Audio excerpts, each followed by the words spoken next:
This week on our free preview here on YouTube, join us as we take a look at the squeeze in the white-collar job market and what you need to know if you're out there looking for a job or if you're out there looking to fill one.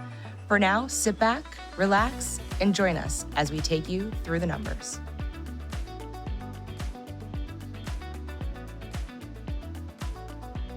Hi, Lauren. Hi, Lindsay. How are you? I'm great. How about you? I'm good, thank you. How was your weekend? I had a great weekend. This is actually my favorite weekend of the year because there's a big crew race down in Boston. Yes. And so I went down and it was lovely weather, all the fall colors changing and the boats, and it was just such a good time. It's something that you do every year and you're a part of? Yes, every year, really since college. So a good long time now. I just, look forward to this like no other. Yeah. But how was your weekend? My weekend was great. I was away. Nice. A little work, a little pleasure, but sun, no doubt, which was nice. Yep.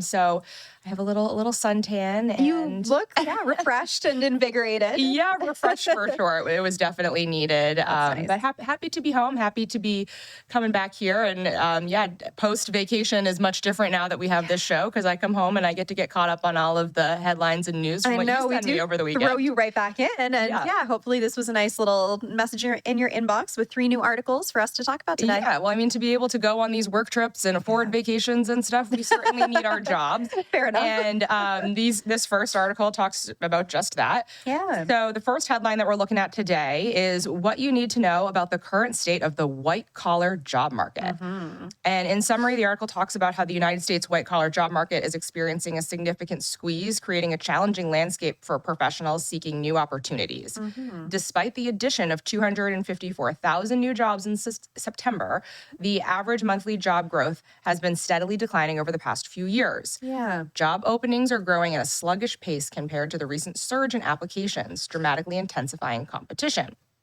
Right. So the article blatantly calls out white-collar job market. Yes. When we talk about the September numbers being 254,000, is that just white-collar jobs? Is that why they're talking about this? Or is that more for the catchy title? Is there a way for us to decide what of that 254 What is white collar? Yeah. So we can dissect the numbers. So the September non-farm payrolls, that 254,000, that was all non-farm payrolls. So every category. Okay. But within that, there were some real leaders, right? And again, we've talked about non-farm payrolls month after month. It feels like we always pick on these numbers. But one thing that we do very frequently is we look at the composition, right? The breakdown of how many of those jobs were in this sector, that sector, what's really strong right now. And if we do pick apart those numbers for September, a couple of the leaders were things like education and healthcare, which, again, pretty good jobs typically if you're looking at white collar versus blue collar. Yep. But education and healthcare also not so strongly correlated to the macro cycle, right? That's not the manufacturing and the retail and et cetera. Now, another category that did perform relatively well was leisure and hospitality. So that one's a little bit more bread and butter, right? What we're looking for the macro. But government also had a pretty strong posting. That, again, not as strongly correlated. So when we look at kind of where we are in the macro, where is our economy today, a few of these big leaders just weren't in that kind of core composition. Mm-hmm. Now, we also did see, I'm taking it away from white collar for just a moment to say that construction had a pretty good showing. That's a good thing, right? Because we talk about that endlessly when we talk about the housing market, is that we need more people in those construction jobs, but openings, I guess that they're not filled yet. Construction job openings, we'll go through a lot of different job openings in a while, but to preview that, total construction job openings were up in August. They're still up 0.9% year over year. Okay. So again, more folks maybe filling some of those jobs is the good news. Retail trade also did pretty well. Some of the laggards, though, transportation and warehousing, manufacturing, those did not perform as well. So it does seem like there's a little bit of separation happening amongst these sectors. Color in a minute, but I want to kind of dig a little bit deeper into the transportation and warehousing. Yeah. Those are just September numbers, correct? Correct. Could that be a little bit of a pause in the cycle before those job openings come available for the holiday season? I certainly think so. Now we're watching those, kind of sectors and picking back up, right? I really do see demand, especially year-end 2025, really coming back. So I do have a very good outlook for demand from these sectors. But you're right, in September, they just weren't leading the charge. Yeah, I'm not sure when they start to recruit for extra seasonal help and things like that. And is seasonal work included in those Yeah, numbers? so we can look at these numbers seasonally adjusted or not. Either way, these ones were a little bit slow. So it was more than just the kind of retail seasonal trend. Okay. All right. I'm hearing a lot from friends in the tech sector that if they're looking, even if they have a job right now and they're looking to get a job somewhere else, that they're making it through first, second, third round interviews, which, by the way, is also something that we haven't really seen from employers in a long time. Right. They're taking their time. They're really combing through. And where I feel like if we blinked our eyes, it was just a short time ago that we were saying, like, you might kind of need to like loosen your hiring standards in order to fill those empty spots. And now people are right back, employers are right back in the driver's seat. But nonetheless, especially with the tech industry, I'm hearing that they're getting to the end and finding out that they're losing the job to somebody that perhaps has more experience already within AI. And it's kind of sad because it's like you have all of these workers who have gone through their education and worked hard and, been in a similar field. But how do you gain the AI experience when it's such a new thing? It is really, and it's such a buzzword right now, right? Everyone wants AI. Everyone wants generative AI, whatever the latest. It's tough with those rapidly moving sectors that you do have to keep your skill set sharp. And if you're out of them, what did I say, 22.6 weeks, I'm not saying a whole new technology will emerge by then, but it does kind of put you back a little bit if your experience isn't the most up to date versus where else are we talking these non-white collar, right? The blue collar jobs, the construction, the manufacturing, the warehousing, that doesn't change so quickly. So you can bring a skill set even if you're out of work for a while, right? You still know how to pick it back up pretty quickly. Right. So that's kind of looking at where are the most where the skill set is that's out there in unemployment or people looking for a job seekers. Sure. But where are jobs in the highest demand right now? What sectors are jobs in high demand? Right. So I've talked about construction and I previewed this number, but to put it back up on the screen, total construction job openings, those rose in August, and those are actually up 0.9% on a 12-month a 12-12 basis. So there are, even with, we've had kind of this blip in the housing market, new construction was down, now bouncing back, right? We're over 1 million units being started per year. The non-res side, we've talked a little bit about this too. Non-residential construction growth is cooling. I think next year there are going to be a little bit more headwinds, especially on the heels of this high interest rate. Yeah. But we will still need those workers. So many projects have just been delayed, if not canceled, for lack of workforce availability. We can't get some crew on site to move things along. So we do still have the need for construction job openings. Otherwise, though, again, I loop manufacturing in because we had been seeing a lot of demand in manufacturing jobs.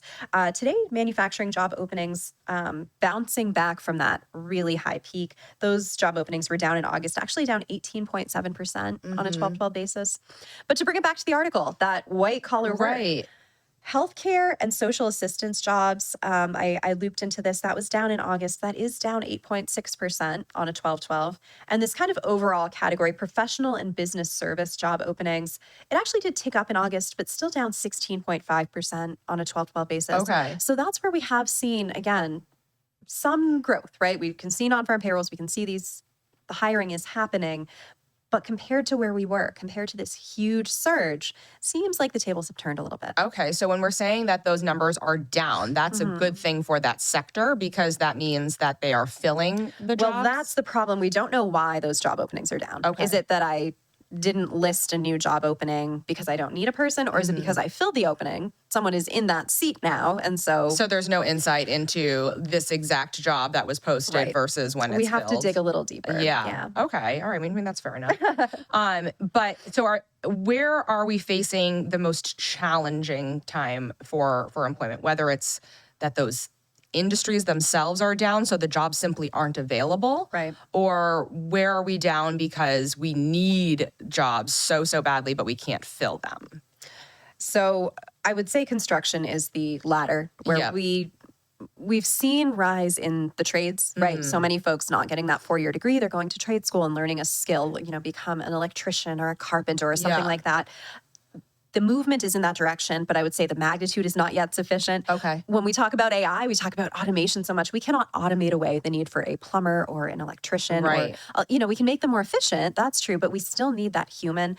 That is a big gap that we see today. Okay. Now, elsewhere, again, like I said, manufacturing kind of coming back, that had been a pain point. Otherwise, though, it's just a matter of doing more, being more efficient with, even if you can find a worker, they probably cost more today. Yeah. So I think the margin squeeze is what's going to be that next level hindrance for a lot of businesses. How do I make this person more efficient, able to do more with the same or fewer number of workers? I don't think we have answers for that. We talked not too long ago about productivity growth, and it really is not doing well, total labor productivity. So I think that's going to be an ongoing discussion as we get new AI and new solutions for these businesses. Right. Well, I was going to say, is AI the answer to the gap in productivity?